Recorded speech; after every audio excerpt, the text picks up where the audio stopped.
बिस्मिल्लाहिर्रहमानिर्रहीम। अस्सलामुअलैकुम नाज़रीन, वेलकम टू द प्रोग्राम अवाम की सोच विद माविश मुमताज़ बेग। नाज़रीन, आज कौमी असम्बली का इफ्तिताही इजलास मुकम्मल हो गया और 9 मुंतखब अरकान असम्बली ने आज हल्फ उठा लिया है।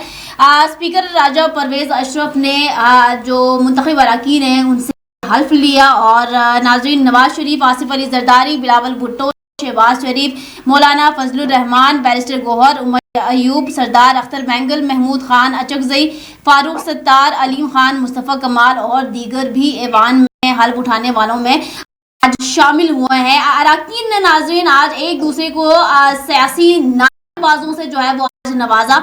हल्फ स्टार्ट होने से पहले और सेशन जब खत्म हुआ तो घड़ी चोर के नारे जो है वो बुलंद हुए। इसके अलावा मैंडेट चोरी, वोट चोरी के नारे भी लगते रहे। नाज़रीन, क्या गेस्चर देता है कि आने वाले तमाम इजलास इसी पैटर्न में होंगे, वापस वही सारा पुराना सिस्टम ही इन होगा, जो पुराना सियासी तरीकाकार था क्या उसी पर ही अमल दरामद होने जा रहा है वापस से, या फिर कुछ नया एक अखलाकियात का दायरा जो है वो देखने को मिलेगा। इस हवाले से आज हम बात करेंगे प्रोग्राम में। साथ ही नाज़रीन, कौमी असम्बली में आज PTI हमायत याफ्ता सुन्नी इत्तेहाद कौंसिल का एहतजाज भी हुआ है। मौलाना फजलुर रहमान का कहना है कि वो ऑपोजिशन में बैठेंगे।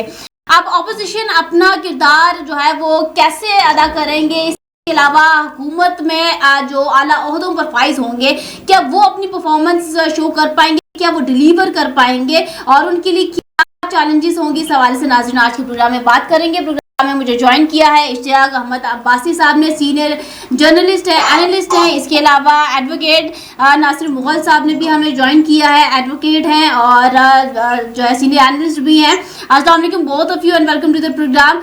यहाँ पर सबसे पहले इश्तियाक साहब आपकी जानिब बढ़ूंगी प्रोग्राम में। खुशामदीद। पहले तो फरमाइएगा भी आज जो कौमी असम्बली का इफ्तिताही इजलास हुआ है, सारा मंजर आपने देखा होगा टीवी पर भी, क्या लगता है कि मामला जो है वो आगे तय होने जा रहे हैं? क्या ये सियासी अरकान का बिहेवियर ठीक था, नॉर्मल था, इतना था? जी बिस्मिल्लाहिर्रहमानिर्रहीम, बहुत शुक्रिया। देखिए, गुजारिश ये है कि जैसे आपने कहा कि असम्बली का इजलास देखकर सच्ची बात है बतौर पाकिस्तानी, बतौर जर्नलिस्ट मुझे कोई ज़्यादा खुशी नहीं हुई, क्योंकि पाकिस्तान के इस वक्त जो मुआशी हालात हैं, पाकिस्तान में जो इस वक्त मुआशी इस्तेहकाम है, सियासी अदम इस्तेहकाम है और एक बुरे तरीके से पाकिस्तान मुआशी बुरानों के अंदर गिरा हुआ है।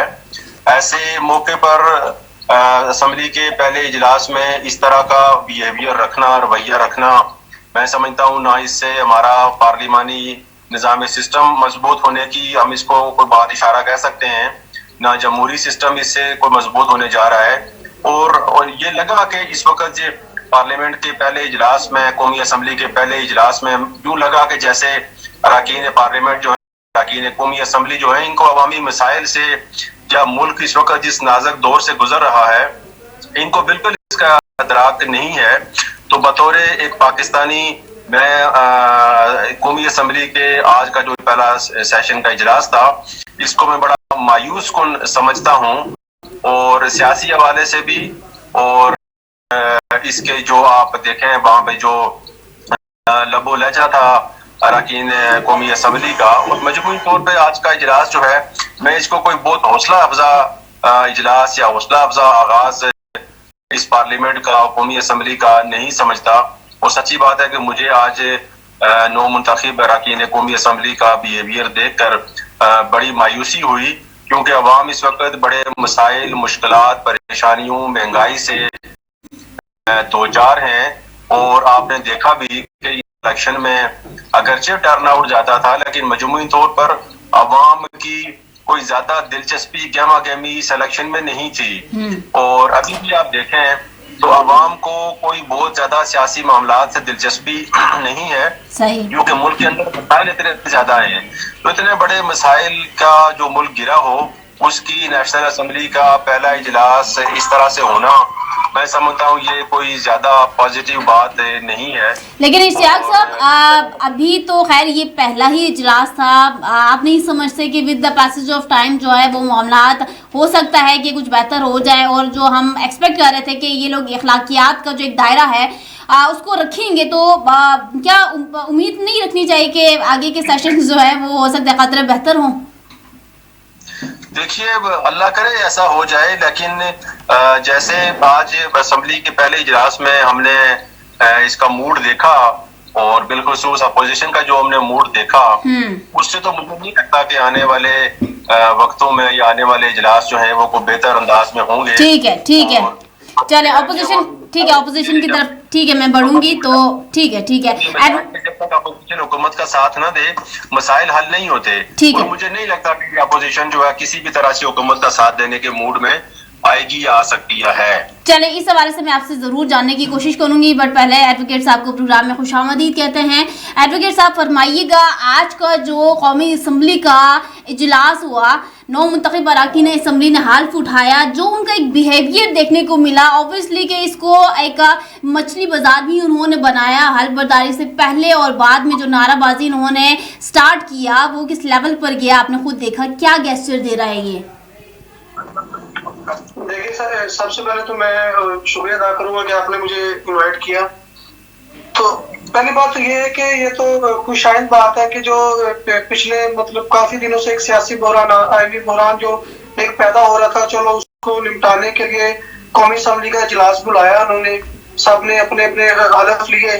खुशाइंद बात है कि आप लोग 22 करोड़ आवाम की तर्जुमानी करने उतर गए हैं, लेकिन जैसे वो भाई साहब ने बताया कि मायूस कौन है, इनको अवाम की जो तरजीह आता है, उनके मसाइल का इनका उनसे कोई सरोकार नहीं, इनको सिर्फ अपनी मुफाद है, ठीक है ना, अपनी सीटों एक दूसरे की नाराबाजी खींचाता नहीं। देखिए ये जमहूरियत नहीं है, और ना ही ये सियासत का मतलब हुसन है। बेनजीर भुट्टो जब वो इलेक्ट हुई थी, वो खुद उठ के नवाज शरीफ के पास गई थी और उन्होंने शुक्रिया अदा किया, उन्होंने हम मिलके साथ चलेंगे। इस तरह पंजाब में देख ले, मरियम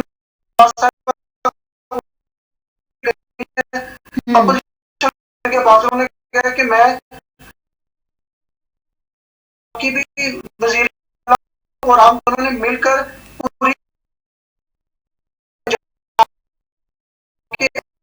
आवाम के मसाइल सुनने हैं, और देखा जाए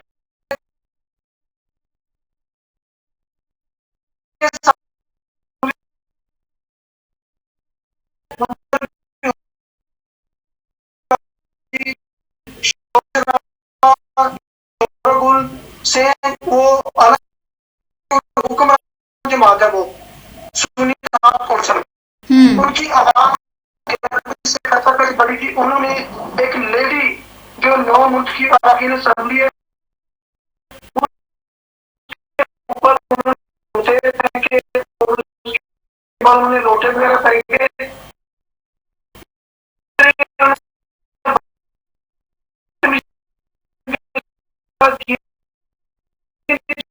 पूरी तो नहीं है।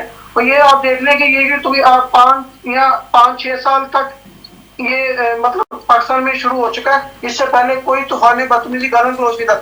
ये वो भाई साहब ये कह रहे हैं कि इनको अवामी जो मसाइल हैं उनसे इनको कोई सरोकार नहीं है, ये बस आते हैं ईमान में एक दूसरे की टांगे खींचते हैं, बजाय इनको के जो अवामी मसाइल हैं उसके ऊपर आवाज उठाएं,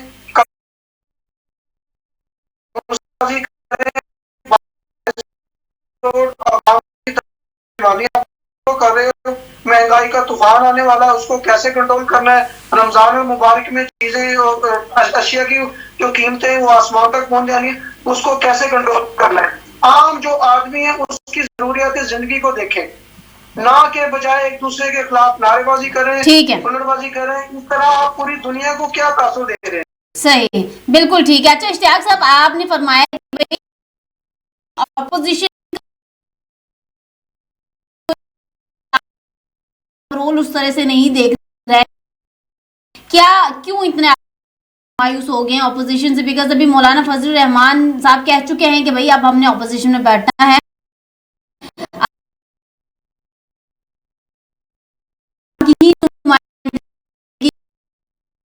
और आवाम वैसे भी सब कुछ ही जानती है, तो बेहतर जो है वो ऑपोजिशन का किरदार निभाएंगे। प्लस SIC भी तो अभी ऑपोजिशन में ही बैठेंगे।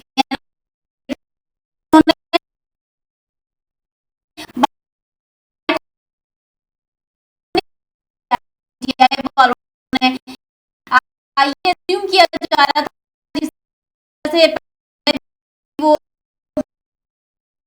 खाली हाथापाई छोड़ते गए और आज कौमी असेंबली में उन्होंने अपनी जो है वो प्रेजेंस शो किया, बाइकआउट नहीं किया। क्या ये एक अच्छा गेस्चर शो नहीं करता? देखिए, बात यह है कि एक तो अपोजिशन जो है वो इस वक्त पाकिस्तान तहरीक इंसाफ अपोजिशन कर रही है नेशनल असेंबली के अंदर, और पाकिस्तान तहरीक इंसाफ की एजिटेशन की सियासत के हवाले से एक खास तारीख है, और एजिटेशन की सियासत करने में पाकिस्तान तहरीक इंसाफ अपना कोई सानी नहीं रखती।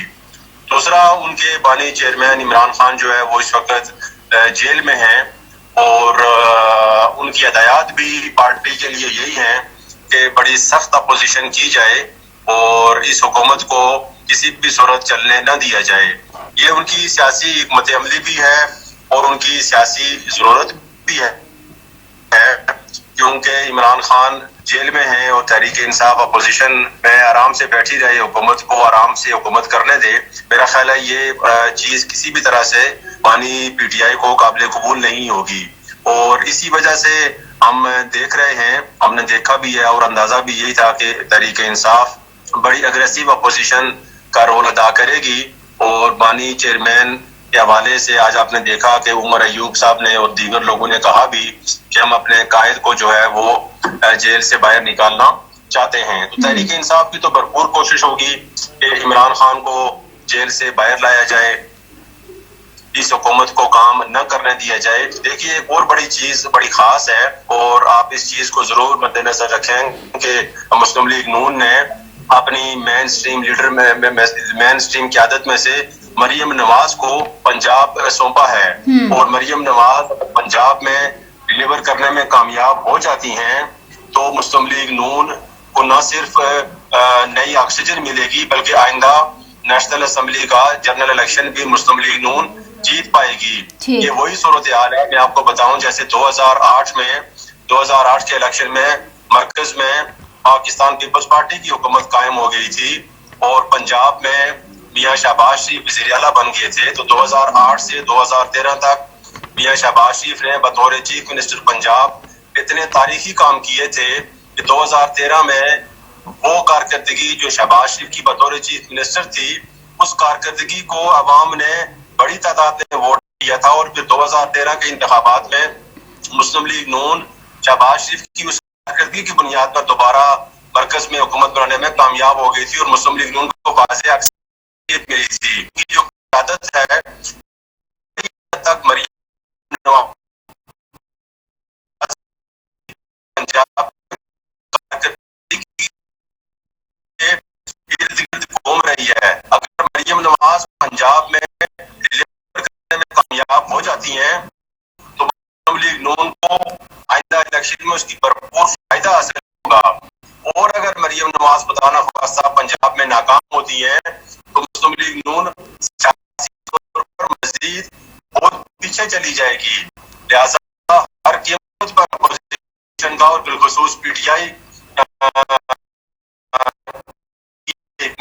अमली होगी कि मुस्लिम लीग नून को, मौजूदा हुकूमत को और बिलखुसूस मरियम नवाज को पंजाब में इस तरह डिलीवर न करने दिया जाए कि वो आइंदा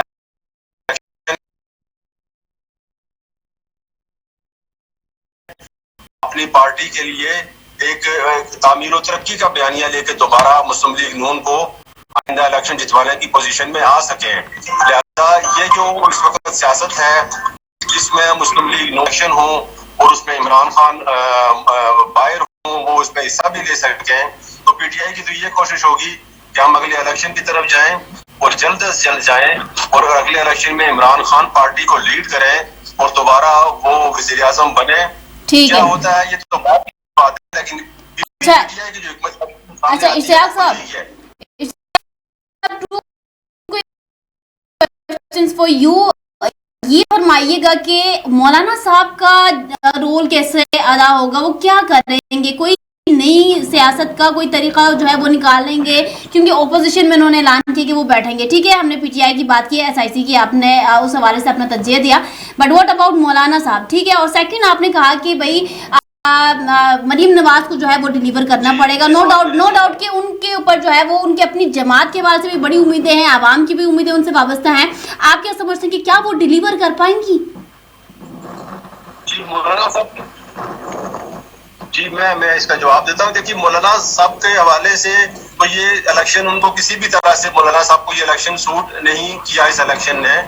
और मौलाना को सबसे बड़ा इस इलेक्शन में नुकसान ये हुआ कि उनकी जो बेटे थे वो इलेक्शन में पहले भी आ रहे, फिर रिकाउंटिंग हुई, उसमें भी वो इलेक्शन में लूज कर गए।